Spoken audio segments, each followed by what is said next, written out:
Ok. Hello à tous! Hello! Et bienvenue sur Rose for the Magazine, sauf qu'aujourd'hui ça sera pas magazine mais Rose for the Show. C'est pour ça que je me retrouve avec quelques-uns de mes amis pour débattre sur quelques sujets d'actualité en espérant que ça va vous plaire. Alors moi c'est Cindy. Moi c'est Marcel. Moi c'est Alia. Moi c'est Arnaud. Moi c'est Tracy. Moi c'est Kim. Bon voilà, vous connaissez à peu près tout le monde. Maintenant on va pouvoir commencer. Alors, aujourd'hui on va débattre sur deux sujets. Je vous ai un peu dit les sujets ou pas du tout? Non, Pas du tout. Alors pour notre premier sujet, on va parler d'amour. Vous êtes prêts ou pas? Ouais. Alors pour ce sujet, j'aimerais savoir pour vous, est-ce que en amour, il y a un âge? Bon, il n'y a pas vraiment d'âge défini pour l'amour, mais je trouve que c'est vraiment par rapport à la maturité. Quand on parle de la maturité, il y a plein de choses. Hein. Il y a les études, la manière dont la personne se comporte, L'éducation aussi. Voilà, l'éducation. Et Si à aussi, 11 ans tu sais pas ce que tu veux, tu peux pas savoir Ça. avec qui tu vas être. Mais aussi, moi je pense que aussi ça dépend, enfin si on a tous la même définition d'amour. Si on parle de jeunes, sérieusement, ça dépend. Et puis ça dépend à quel âge tu veux dire par l'amour en fait. Je pense qu'il y a aussi le sujet d'espérance de vie, parce qu'à 11 ans on n'a pas vraiment une espérance de vie. 11 ans c'est un peu le moment où on découvre un peu, déjà on commence déjà à découvrir notre propre corps, Ouais. Mm. on commence déjà à découvrir notre propre personne, d'autres personnes. Donc je pense que dire être amoureux à 11 ans c'est un peu prématuré. Bon, on n'a pas donné d'âge aussi. 11 ans, Non. C'est ça aussi. On a dit en dessous de 15 ans. Notre génération, elle est vraiment hyper influencée par les réseaux sociaux aussi. Vous voyez sur Instagram en ce moment, c'est couple goal, il y a plein de comptes, couple goal, du coup, inconsciemment, on a tous envie de ce couple goal. Par exemple, je donne un exemple pour les filles, on a tendance à vouloir définir notre beauté par rapport à les garçons qui viennent vers nous, qui est-ce qu'on peut attirer, qui est-ce qu'on peut parler, et souvent on pense que voilà, parce que je suis pas en couple, il n'y a personne qui m'aime, je suis pas belle, donc j'ai aucune valeur dans la société, et qu'on va voir des autres filles avec leurs copains et tout, on se dit ah ouais, ça veut dire qu'elle est belle, ça veut dire que son copain il l'aime et tout, alors que c'est pas du tout ça au final. Mais on va vouloir, comme elle a dit Cindy, s'identifier à des personnes pour pouvoir définir notre valeur en fait. Vous regardez vous beaucoup les couples goal sur Instagram, tout ça? Même pas. Franchement, en fait, dès que tu suis les grandes pages, il y en a toujours. Du coup, Ouais. tu tombes directement dessus, mais c'est pas les pages que je vais chercher. Il y en a, ils deviennent addicts. Hein. Aussi les réseaux sociaux c'est pas toujours la vérité. Hein. Les gens ils montrent peut-être des photos, des moments, etc. Mais peut-être dans leur couple ils sont pas heureux. Ou, voilà, il y en a peut-être un gars peut-être il montre la photo de sa copine, etc. sur les réseaux sociaux, mais derrière il a trompe. C'est pas trop ça. Ça peut être le contraire aussi. Hein. Ah, c'est vrai. Non, parce qu'on met toujours la faute sur les garçons alors que pas forcément. Non, bien sûr. Les filles, je pense que c'est celles qui trompent le plus dans le monde, de toute façon.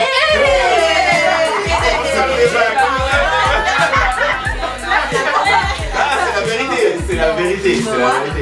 Non, c'est la vérité. Non, mais d'un côté, je suis d'accord que les femmes trompent autant que les hommes. Ah, je dirais pas autant. Pas plus. Non, Je dirais pas autant. C'est juste qu'elles sont plus discrètes quand Voilà. elles font leurs choses. Ouais, c'est Et on ça. fait pas ça pour rien. Et puis aussi, non, mais aussi, Elles en fait pas ça. Attention. c'est de dire quoi là? Non, parce que. Non, parce qu'on s'occupe bien de moi. Voilà. Ok. Maintenant qu'on parle des réseaux sociaux et tout, moi j'ai une autre question. Est-ce que vous pensez que dans l'ère où on vit, garçon comme fille, on est attaché à une identité numérique? En Tu fait, je vois? pense que c'est simple parce qu'il faut juste se poser la question, par exemple, qui ici serait d'accord, par exemple, du jour au lendemain de supprimer son compte Instagram? Pendant combien de temps? Il a dit Non, parce qu'on peut c'est ça. supprimer Il a même complètement déconnecté. maintenant. Il a Je supprimé. Voilà, c'est déconnecté définitivement d'Instagram. Franchement, Je pense pas beaucoup Ça, de non, personnes. mais après ça dépend, tu vois. Il y en a certains qui sont mannequins et tout, puis ça les aide à avoir du travail. ouais, c'est vrai que ça peut être un Juste des tremplin. réseaux sociaux. Mais après, sérieusement, moi ça me tenterait juste supprimer comme ça. On fait ça? Bon, on continue. Un challenge Bah, si vous voulez. Hein. pendant 30 jours. Un challenge. On verra, on verra. Plus sérieusement, je pense que, ouais, avec les réseaux sociaux aussi, il y a beaucoup de gens qui pensent qu'avoir 10 000 j'aime, ou je sais pas, c'est le but un peu. Alors que le but en vrai, je pense que dans la vie, premièrement, c'est d'être heureux. Et deuxièmement, c'est aussi avoir quelque chose qui te permet de vivre. Et je pense pas que 10 000 j'aime sur ta photo, ça va te permettre d'avoir, je sais pas moi, 10 000 francs dans ton compte. Après, ça dépend aussi. Certains, ils sont influenceurs, etc.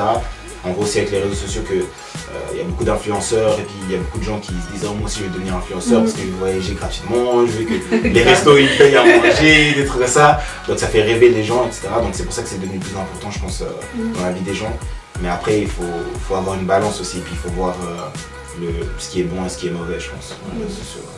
Moi je trouve que c'est pas les likes, les j'aime, les followers qui vont définir qui t'es en fait. Enfin, c'est vraiment par rapport à la valeur. Enfin, par exemple moi je suis croyante et je sais qui je suis en Christ, en Dieu. Et du coup j'ai pas besoin de tout ça pour pouvoir me sentir bien ou me dire que je suis une personne. Alors que c'est sûr qu'il y a des gens qui n'ont même pas leur propre identité.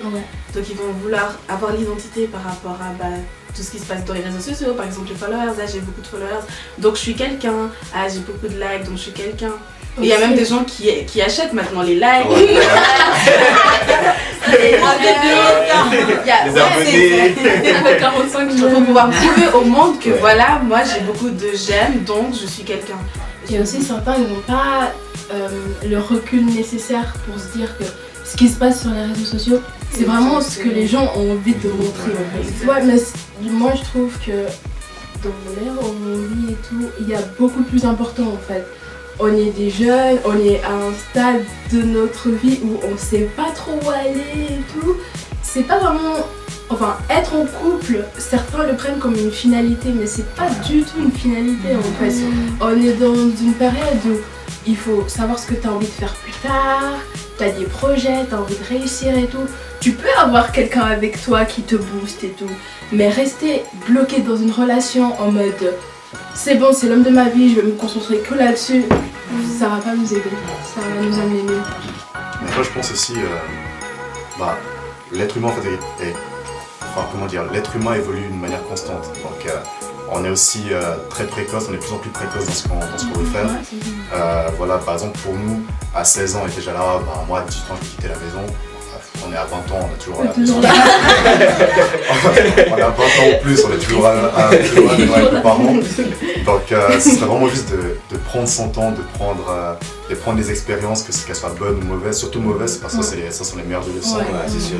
Et puis de vraiment voir où est-ce qu'on a envie de se projeter dans le futur, de ne pas se dire dans 6 mois je serai dans tel et tel stade, c'est se dire où est-ce que je serai dans 5 ans, dans 10 ans. Et une fois qu'on peut répondre à ces questions-là, on saura où est-ce qu'on veut aller et puis surtout où est-ce qu'on est nous maintenant. N'importe quel but qu'on peut y atteindre, de toute façon ça dépend pas du partenaire qu'on a ou de quoi, ça dépend de soi-même. Exact. Donc faut juste, même si vous êtes en couple ou vous ne l'êtes pas, tout dépend de vous-même, de la façon dont vous êtes sérieux, de la façon dont vous avez envie en fait. Si vous voulez vraiment choisir un partenaire ou une partenaire, choisissez une personne qui peut aussi vous élever parce que je pense que c'est important. On voit aussi dans l'histoire les plus grands dans le monde. Si on prend maintenant à l'heure d'aujourd'hui, si on prend dans le basket par exemple Stephen Curry ou King James, les deux ils sont mariés, ils sont stables dans leur couple, dans leur mariage, etc. Et puis on voit les grandes choses qu'eux ils sont en train de faire grâce aussi à la stabilité de leur mariage. Mais si vous regardez d'autres personnes qui peut-être n'étaient pas stables dans leur mariage, peut-être, je sais pas, Michael Jackson, imaginons, ce qui s'est passé avec lui, ou même d'autres personnes, on voit aussi l'importance d'avoir la bonne partenaire dans notre vie en tout cas. Donc si vous pensez à vous mettre en couple ou même vous marier un jour, choisissez en tout cas la bonne personne qui vous élèvera. Voilà, on a pu débattre sur quelques sujets, j'espère que vous avez peut-être pu vous identifier à telle ou telle situation, récupérer quelques conseils pour mieux comprendre tout ça. On se retrouve la prochaine fois avec d'autres sujets, peut-être d'autres personnes, ça dépend d'eux. Mais merci beaucoup de nous avoir suivis, on se retrouve la prochaine fois. Bye bye.